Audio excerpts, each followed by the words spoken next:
আজি আমি আপোনালোকৰ লগত বৰ্তমান আমাৰ তীব্ৰ কামনা বাসনাবিলাক কেনেদৰে আমি বাধা দিব পাৰোঁ সেই বিষয়ে কথা পাতিম আৰু আপোনালোকক আমাৰ চেনেললৈ স্বাগতম জনাইছোঁ। আমাৰ কামনাৰ অন্ত নাই। কামনা হ'ল এক তীব্ৰ ইচ্ছা, যাক কি কয় সহজে শাসন কৰিব নোৱাৰি আৰু বাধা দিবলৈ বহুত কষ্ট হয়। এই কামনাবিলাক ইমানেই বেছি হৈ গৈছে যে এটা খুচৰা ব্যাধিৰ দৰে হৈ পৰিছে।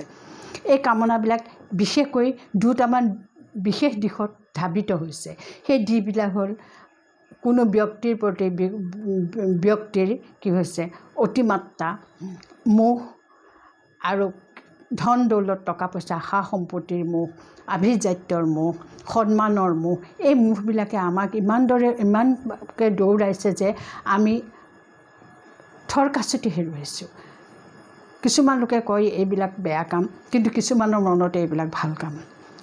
ব্যক্তিৰ প্ৰতি ভাল পোৱাত ঘৰ কি হৈছে শেষ হৈ গৈছে, সংসাৰ ভাগি চুৰমাৰ হৈ গৈছে আৰু ইমানেই পাগলৰ নিচিনা হৈছে যে মানুহবিলাকে কি কৰিব তেওঁলোকে নিজৰ ভৱিষ্যত নিৰ্ণয় কৰিব নোৱাৰা হৈ গৈছে।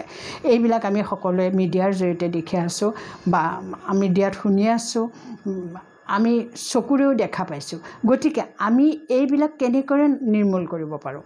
সেইদৰে কোনো ব্যক্তিৰ সহযোগ নাপালে আমি ক্ৰোধী হৈ পৰোঁ আৰু প্ৰতিশোধৰ ভাৱনা আমাৰ মনত জাগৃত। সহযোগ মানে কি? ভাল কামত সহযোগ কৰা নহয়, বেয়া কামত, যিবিলাক সমাজৰ অপকাৰ কৰে, ৰাইজৰ অপকাৰ কৰে, পৰিয়ালৰ অপকাৰ কৰে। আমি দিনে দিনে কামনা বাসনাৰ বলি হৈ গৈছোঁ।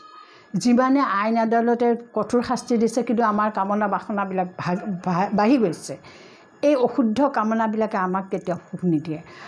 আমি আমাৰ সাংসাৰিক ইচ্ছাবোৰ পূৰণ কৰিবলৈ গৈ আমি বিভিন্ন ধৰণৰ অপকৰ্ম কৰিছোঁ, দুৰ্নীতি কৰিছোঁ আৰু আমি এইবিলাকৰ পৰা আমাৰ কোনো লাভ হোৱা নাই, আমাৰ লোকচানেই বেছি হৈছে। আমি আকৌ দেখিছোঁ যে আমি ইমানেই নিজৰ কামনা বাসনে দুই হাতে চপাইছোঁ যে আমি ঘৰৰ মানুহকো পাত্তা নিদিয়া হৈ গৈছোঁ। আমি তেওঁলোকক কৈছোঁ এইখিনি মোৰ, সেইখিনিহে তোমাৰ, এইখিনি মই আনিছোঁ। পত্নীয়ে হওক স্বামীয়ে হওক ইজনে সিজনৰ ওপৰত প্ৰভুত্ব খটুৱাইছে যে এইখিনি তেওঁৰ ইনকাম, সেইখিনিহে তেওঁৰ ইনকাম। এই মোৰ শব্দটোৱে কি কৰিছে? মোৰ শব্দটোৱে ঘৰবিলাক ভাঙি পেলাইছে। প্ৰত্যেকে আজিকালি কি হৈছে প্ৰতিশোধ পৰায়ণ হৈছে আৰু মানুহৰ সহন শক্তিবিলাক কমি গৈছে আৰু সেইকাৰণে তেওঁলোকৰ মাজত ঘৰবোৰ ছাৰখাৰ হৈ গৈছে। মোৰ ঠাইত যদি আমি আমাৰ কওঁ বা ভগৱানে আমাক দিছে, তেতিয়া আমাৰ কি হ'ব? আমি কি কয় সুখৰ সংসাৰ আমি ধৰি ৰাখিব পাৰিম।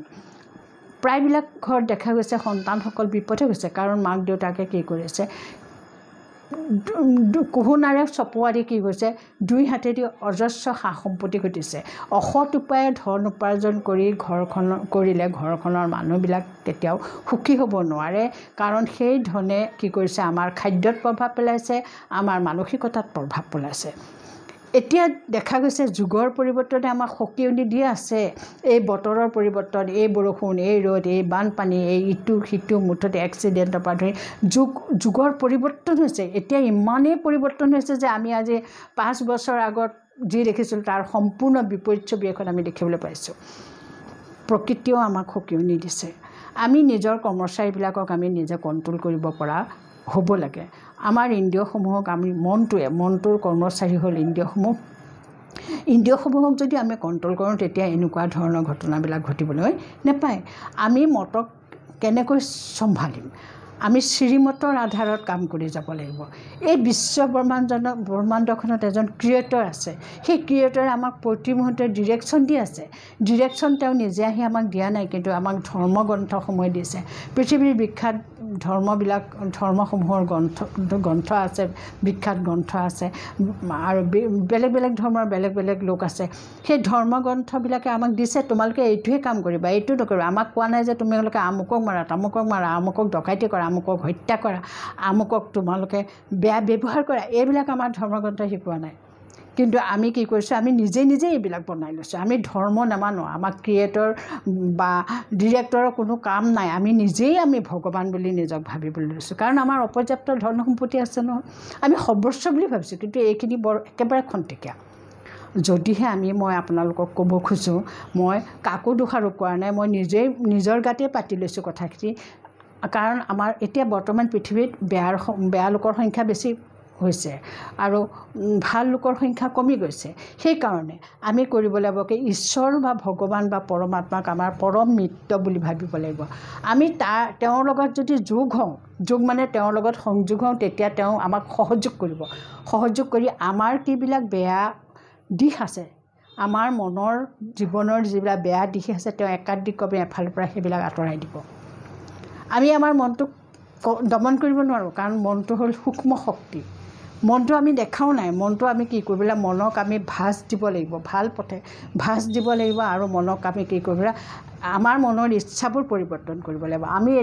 আমি যি দেখিছোঁ যে আমাক আমুকটো লাগে তামুকটো লাগে বুলি আমাৰ মনটো দুৰ্দান্ত গতিত আগবাঢ়ি গৈ আছে। আমি আমাৰ মনৰ ইচ্ছাবোৰ পূৰণ কৰিব লাগিব। আমাৰ শ্ৰীমতৰ এটা বাউণ্ডেৰী আছে। সেই শ্ৰীমতৰ বাউণ্ডেৰীৰ পৰা আমি যাব নালাগে। ৰামায়ণত আমি দেখিছোঁ সীতাই শ্ৰীমতৰ বাউণ্ডেৰী অতিক্ৰম কৰি গৈছিলে। তেওঁ নিজৰ ইচ্ছাক গুৰুত্ব দিছিলে। তেওঁ নিজৰ ইচ্ছাক গুৰুত্ব দিয়াৰ কাৰণে তেওঁৰ জীৱনত বিপদ আহি উপস্থিত হৈছিলে। সোণৰ হৰিণৰ মোহত সীতা বলিয়া হৈ গৈছিলে, যাৰ ফলত তেওঁ বাউণ্ডেৰী পৰা আঁতৰি যোৱাৰ কাৰণে, লক্ষ্মণৰেখা অতিক্ৰম কৰাৰ কাৰণে তেওঁ কি হৈছিলে, শোক সাগৰত থাকিবলগীয়া হৈছিল। গোটেই জীৱনটো সীতাই দুখকৈ পালে। আমি নিজক একোগৰাকী সীতা বুলি ভাবোঁ, বা আমি সীতা যিহেতুকে এক আত্মা, আমিও এক আত্মা, গতিকে আমি দুখৰ মুখামুখি নোহোৱাকৈ আমি জীৱনটো সুন্দৰভাৱে চলাই নিব পাৰোঁ। আমি জীৱনত যি পাইছোঁ তাতে আমি সন্তুষ্ট থাকিব লাগিব। আমি ভাবিব লাগিব মোৰ ক্ষেত্ৰত যি হৈছে ভাল হৈছে, কিন্তু আমি এইটো ভাবিব নালাগিব যে মোৰ ক্ষেত্ৰত এইটো হোৱাহেঁতেন আৰু ভাল হ'লহেঁতেন। কিয় আমি ভাবিব নালাগে, কাৰণ তেতিয়া বেলেগে মোৰ মন মতলৈ গুচি আহিলোঁ। মোৰ মতেহে মই মোৰ ক্ষেত্ৰত বুলি ক'লোঁ, কিন্তু মোৰ ক্ষেত্ৰত যি হৈছে, কাৰণ এইখিনি ভগৱানে দিছে, গতিকে এইখিনি ভালেই হৈছে, কাৰণ ভগৱান দয়াৰ সাগৰ, তেওঁ আমাক দয়া কৰিছে। হয়তো মোৰ জীৱনৰ টাৰ্ণিং পইণ্টটো সলনি হৈ যাব। সেয়েহে মই আপোনালোকক ক'ব খোজোঁ, আমি তীব্ৰ ইচ্ছা শক্তি দমন কৰাটো অতি প্ৰয়োজন। কাৰণ আমাৰ কমজোৰিবোৰ আমি এৰিব লাগিব। আমি আমাৰ মনটো ভগৱানৰ লগত একাত্ম কৰিব লাগিব। তেওঁৰ পৰা যেতিয়া স্নেহ পাম, মৰম পাম, তেতিয়া আমাৰ মনটো সলনি হৈ যাব। কাৰণ ভগৱানে আমাক স্নেহ দিব, শান্তি দিব, সুখ দিব, আনন্দ দিব, প্ৰেম দিব। গতিকে আমাৰ মন সলনি হৈ যাব।